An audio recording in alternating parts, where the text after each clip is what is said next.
it's Julie at the Mother Ranch. I have a list of things that I'm going to be sending, and also I wanted to send you a little short video so you could see what I was talking about.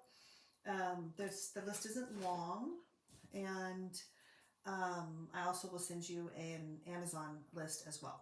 So, all right, so the list starts with matte medium, and that is this stuff right here. Let's make sure it's there. Okay.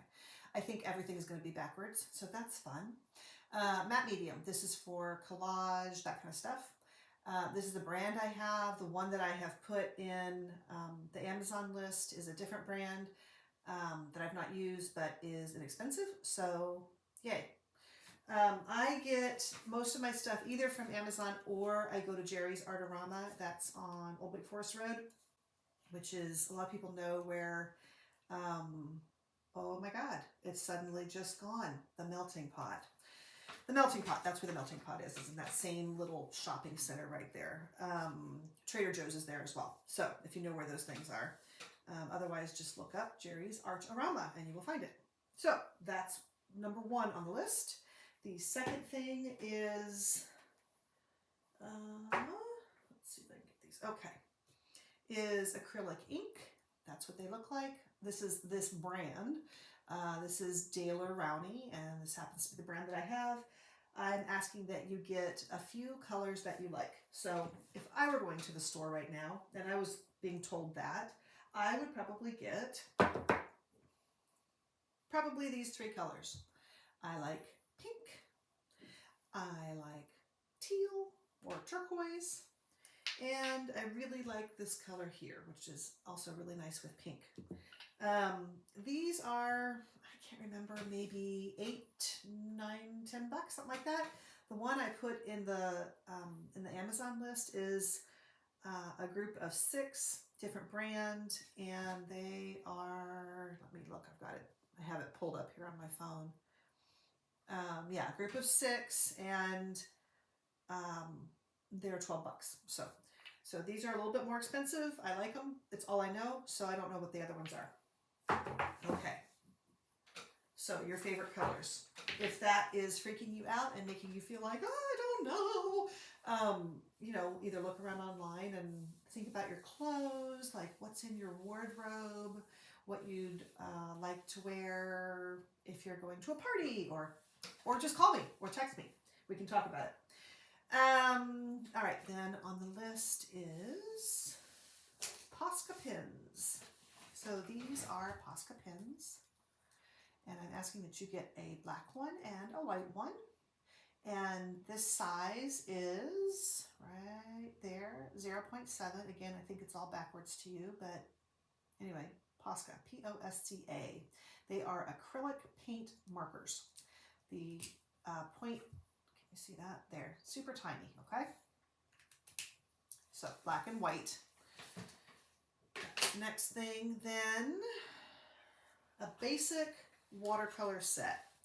So you can get watercolor in several ways. You can get them in tubes.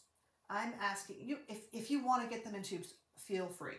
You can get them in tubes. You can get a palette that's empty, and then you just squirt these into the palette. Watercolors are something that you can reuse after they're dry, and I'll show you what I'm talking about. So this is Winsor Newton, and it says Cotman on the box, which is a student grade watercolor. It's fine. And this little palette, it's a palette here, and these are called half pans. So the little half pans are maybe, I don't know, an inch, 3/4 of an inch, little tiny ones. So a couple different kinds of blues, some reds, some yellows. You don't need the white. Some like earth tones and some greens. So anyway, what I was going to say about these tubes. So should you buy tubes, so this is a Cotman, so again, student grade or professional grade is this one, Winsor Newton. And you can buy empty palettes, and you can squirt your paint from tubes like this into spaces. So you can do that if you want.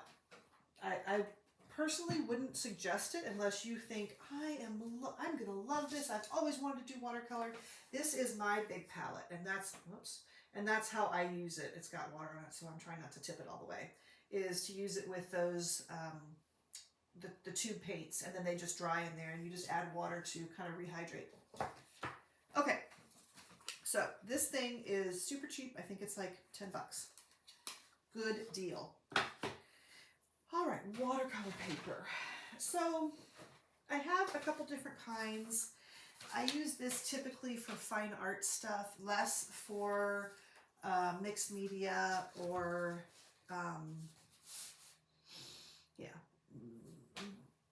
art therapy type things. I don't use it as much for that because it's nice paper. I will often use something like this. So this is does it say a block or is it a pad? The easy block. So a block means,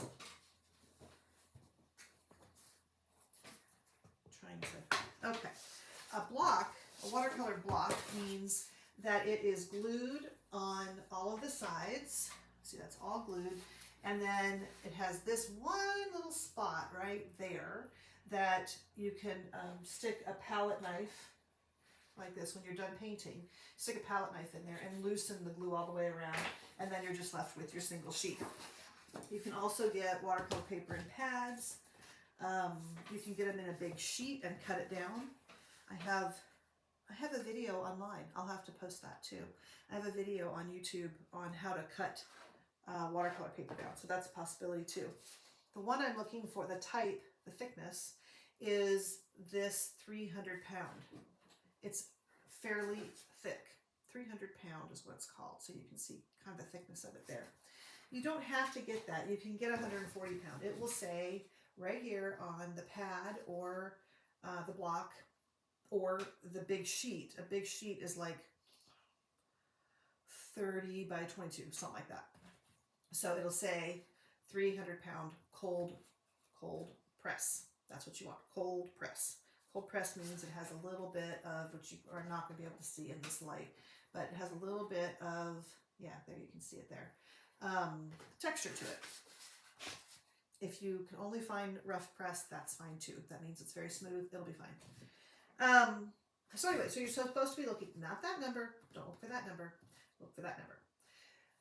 This is the weight that I like. Now, and what that means is that it won't buckle. So imagine printing on, or painting on like printer paper. Imagine how it would just be all over the place, super wavy.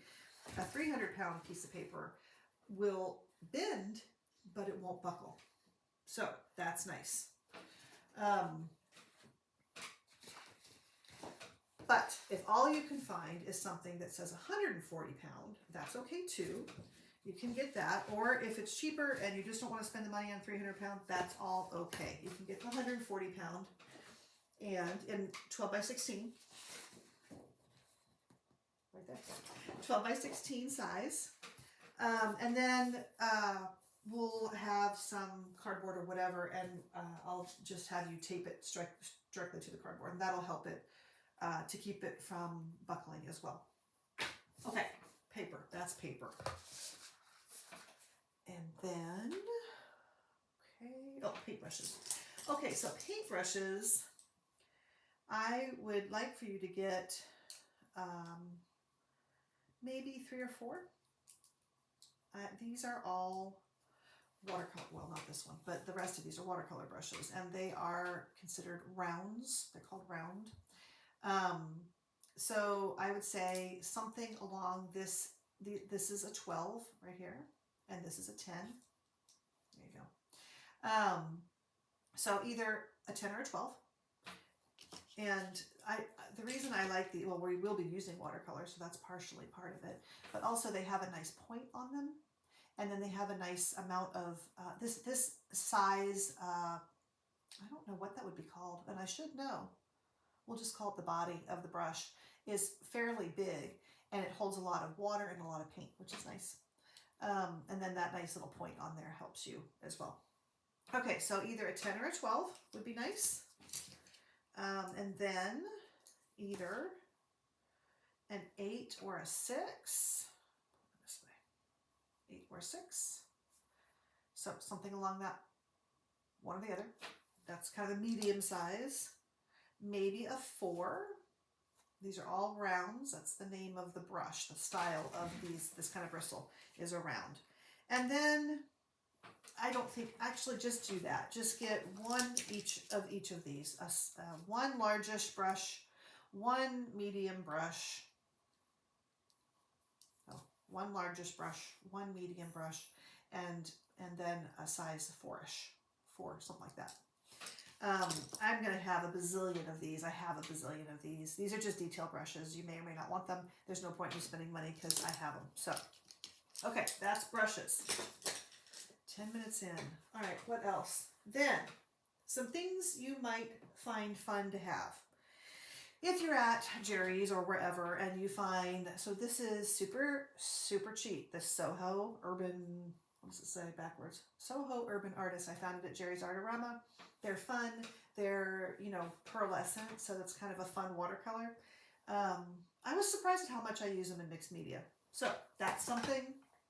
If you find, you know, some other type of paint that you think this would be fun to have and it's not too expensive and you don't mind spending the money on it, then do.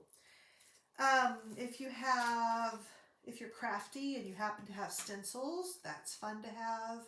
You don't have to buy them. They're just, you know, if you happen to have them or if you want to buy them, either way. I have just these 2 little stencils here. I have made stencils before just for fun to use in different things, the backgrounds of things, like that. So you can make your own stencils as well. It's all gonna, mixed media is very layery, and so it's gonna be a very layered look. I sometimes go to thrift stores and buy old books that, you know, for $1 or $2, like literally that's how much they are. This is a little treasury of favorite poems. And I found a few poems in here that I like, but also I like these edges. There's different kinds. And sometimes I'll use that I will literally tear out the pages of the book. My mother would not be happy with me, you guys, but I do. So that's fun to use if you have old sheet music or maybe a special song that you really like and you happen to have the sheet music, or you can find the sheet music and print it off. That might be fun. That might be a meaningful piece to have inside your artwork. Okay, now I think that's it. Other than that, don't worry about your palette being super tiny like this. We have foam plates that we'll be using as well. So, you know, if you looked at my palette and thought, oh my God, this little tiny palette's not going to be enough. It'll be fine. We'll use other things. And I have it. I already have that stuff. Okay, I think that's all. I have palette knives. I have foam plates. I've got, you know, we'll be using water. I have all that stuff. I have a huge collection of colored pencils, so you don't need any of that stuff. I do have extra paintbrushes, water cups. I have a whole thing of student grade acrylic paint that I don't use anymore, and so I've just kept it. So I've got markers. I have lots and lots of stuff that I can share in this class. So those things that the first things that I told you about, those are the basics and the things you really want. Other than that, I'm just looking around all my stuff. I have all my stuff surrounding me on my art table here. And I don't think there's anything else. Unless, you know, there's something that you feel like, oh, I really want this. You don't need pencils. I have that, or pens. So, okay, that's all. That's a way longer video than I thought it was going to be. I look forward to seeing you on Saturday at 10 a.m. If you have any questions, call me or text me, 720-635-7015. You can email me if you want, but texting is faster. All right, I'll see you soon. Bye.